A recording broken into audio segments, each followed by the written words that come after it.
corporativismo ele pode ser entendido no sentido micro ou no sentido macro. O sentido micro, que é a acepção mais popular do termo, né, é a existência de grupos organizados, de corporações que buscam defender os seus próprios interesses. Então, uma categoria que se organiza para reivindicar benefícios, privilégios frente ao Estado, frequentemente indo contra o interesse público. Existe também um corporativismo no sentido macro, que é um sistema de representação de interesses onde Estado, capital e trabalho se juntam, não é, para se preservar da concorrência e para se preservar também da ruptura. Esse é um sistema que foi implantado no Brasil nos anos 30, na época do Getúlio Vargas, que aparece, por exemplo, na nossa estrutura sindical e que tem o fascismo italiano como seu grande modelo histórico.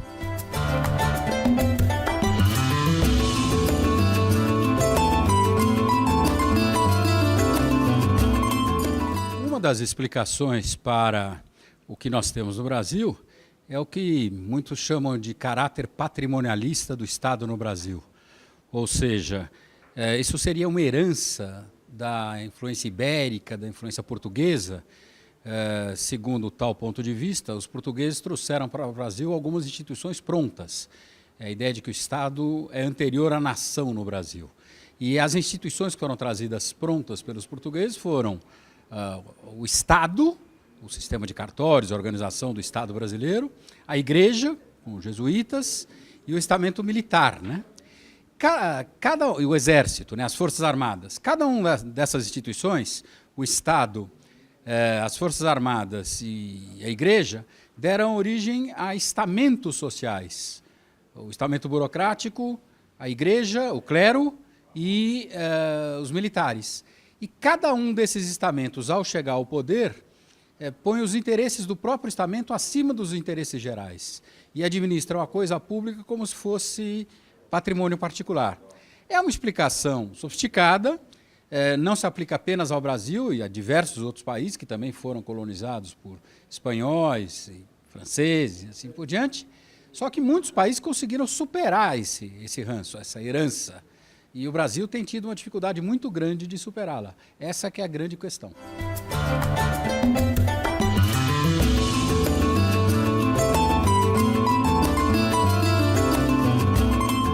O Brasil é um país de uma economia gigantesca, que arrecada muito, e esse Estado, com muito dinheiro, estimula a formação de corporações e sindicatos que vão defender interesses específicos. Então, isso cria um número excessivo de corporações, de organizações defendendo seus próprios interesses. Nós chegamos ao ponto de ter situações que mostram esse evidente exagero do nosso corporativismo.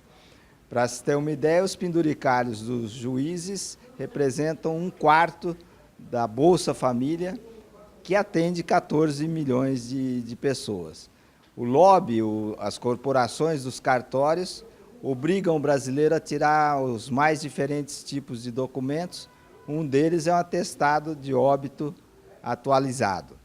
E nós temos no Brasil uma situação onde até os ônibus clandestinos tiveram seu sindicato oficial. Então, ao longo do tempo, isso precisa mudar, e isso vai mudar com a diminuição do Estado, vai mudar com a diminuição do dinheiro que o Estado dá para que essas corporações se fortaleçam e, principalmente, com o desenvolvimento e atenção da sociedade nesse tipo de exagero.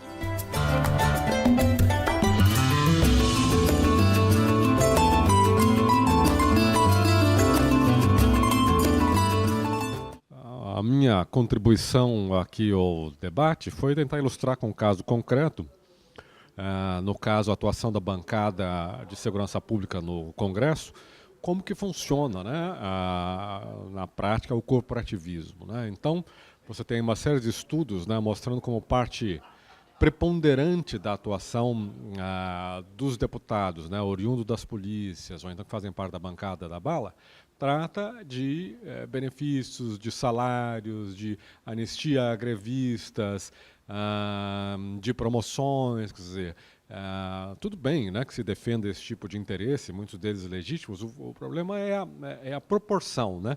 Quer dizer, não pode esse tipo de debate monopolizar 1/3 dos debates da Comissão de Segurança e Justiça. Né?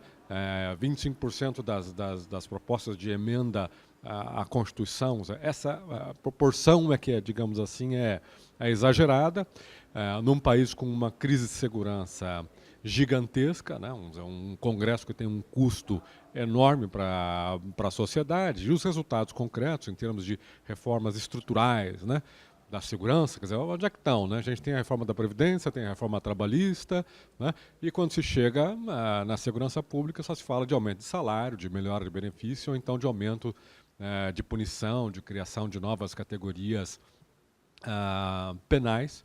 E não se discute a unificação das polícias, a criação do Ministério da Segurança Pública e outras medidas que podem ter um impacto efetivo sobre a segurança pública do país.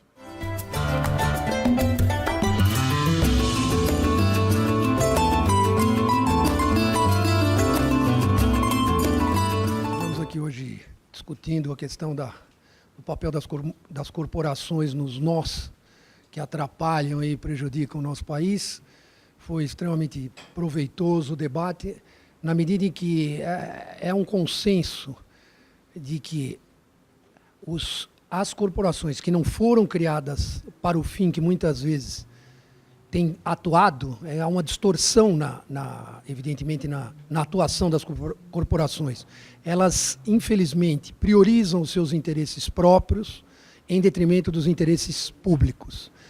O que nós temos que ter aí é uma atitude firme de mudança dessa cultura, diminuir o tamanho do Estado, que muitas vezes patrocina essas corporações, e criar uma cultura de ética e de defesa dos interesses que realmente interessam ao país. É isso.